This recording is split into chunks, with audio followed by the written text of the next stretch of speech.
Title: Wildebeest vs. Hippo, Clash of the Grazing Giants. Opening: Aerial shot of the African savanna. The African savanna is a place of balance and chaos, a kingdom ruled by instinct, strength, and the relentless thirst for survival. Under the punishing heat of the midday sun, a battle is brewing, one not between predator and prey, but between two herbivores that were never meant to cross paths. But when the land dries up and the rivers shrink, everyone gets desperate. This is the story of a collision no one saw coming. Wildebeest versus Hippo. Chapter 1. The waterhole shrinks. The sun hangs like a flaming coin in the sky, bleaching the grasslands and baking the cracked mud of the Okavango Delta. It's the peak of the dry season. Water is life, and life is running out. A lone waterhole, once wide and deep, has now become a shallow basin of brownish liquid and scattered algae. The scent of decay wafts through the air as crocodiles retreat into the muddy banks and elephants dig for moisture below the surface. Here survival gets real, and into this parched arena walks the heavyweight of the wetlands, the hippopotamus. 3,000 pounds of barrel-shaped power. Skin as tough as leather armor. Jaws that can open 180 degrees and bite with a force of over 2,000 psi. Though they look like lazy blobs lounging in the shallows, hippos are territorial warlords. They don't tolerate trespassers, not even herbivores. And right now he's not alone. The hippo's pod has left for deeper waters. But this male, wounded from a recent clash, stayed behind to heal. Bad news for anyone needing a drink from his turf. And then the thunder comes, not from the clouds, from the ground. Chapter 2.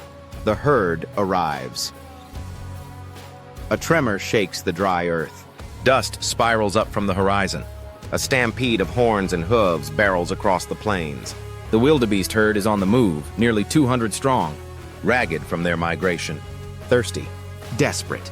Guided by instinct, they've smelled the water, and they're coming in fast. Among them, one bull, massive, scarred, with a thick neck and sharp, downward swooping horns. A leader, not by size alone, but by grit. He's been through crocodile-infested rivers. He's outpaced lions. He's dodged death for years, and now all he wants is water. But he doesn't know what's waiting at the pool's edge. Chapter 3. First Contact. The wildebeest reach the waterhole like a crashing wave. Dust mixes with heat. Mothers nudge their young toward the edge. And then the hippo rises. Not fully. Just enough. A bubbling movement. 2 eyes. One massive head. The wildebeest freeze. The older ones know that shape. That smell. That danger. He lifts from the shallows like a submarine, thick with mud and menace. His nostrils flare. His lips peel back in a slow, terrible yawn. A threat display only fools ignore. The wildebeest bull steps forward. He doesn't want to fight, but the herd is thirsty. They've marched for miles. This is the only water for kilometers.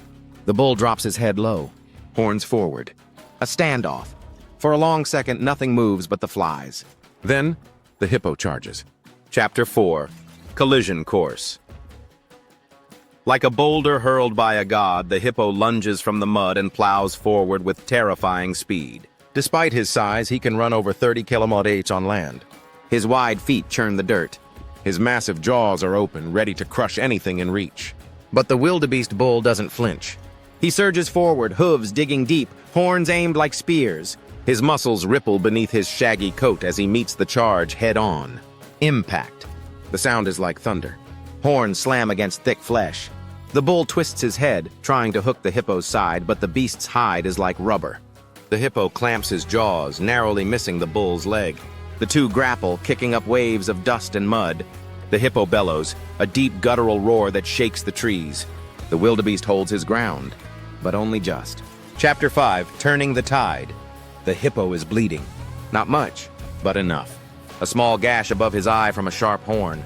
He snaps again, this time catching the bull's side with a glancing bite, ripping away a chunk of fur and skin. The bull stumbles back, limping, gasping, but still on his feet. The herd watches from behind, a wall of anxious eyes and stomping hooves. The hippo charges again, faster now, more wild. But this time the bull sidesteps. Not a retreat, an opening. He spins and slams his horns into the hippo's flank, right behind the shoulder. The hippo bellows in pain. He backs off. For the first time, he hesitates. Chapter 6. Victory in the Dirt. The standoff shifts. The hippo, bleeding and exhausted, returns to the water, snorting and thrashing. He doesn't leave, but he doesn't attack again. The wildebeest bull stands alone at the water's edge, sides heaving, one leg trembling. But he stays upright, triumphant. Territorial. Slowly, the rest of the herd moves forward. Calves drink. Mothers splash. The bull stays alert, eyes locked on the water. The hippo watches from the shallows, defeated but not banished. This time, the wildebeest won. Chapter 7. Aftermath. In the African wilderness, victory doesn't always go to the strongest. The hippo had size, power, and jaws of destruction. But the wildebeest had numbers, purpose, and a leader willing to risk everything. This wasn't a battle for pride. It was a battle for water, for survival, for life. And today, the survivor was a creature often overlooked. A beast that's usually running, not fighting. But when cornered, even the humble wildebeest becomes a warrior. Ending. Wide shot of Savannah as sunset begins. Narrator, slower, reflective. The hippo retreats into the murky water. His wound will heal. His pride? Maybe not. The wildebeest stands watch as his herd drinks in peace. Tomorrow they'll move on. But today? Today the plains belong to him. Wildebeest versus hippo. The showdown you never expected, but will never forget. Fade out. Dust swirling in the glow of sunset.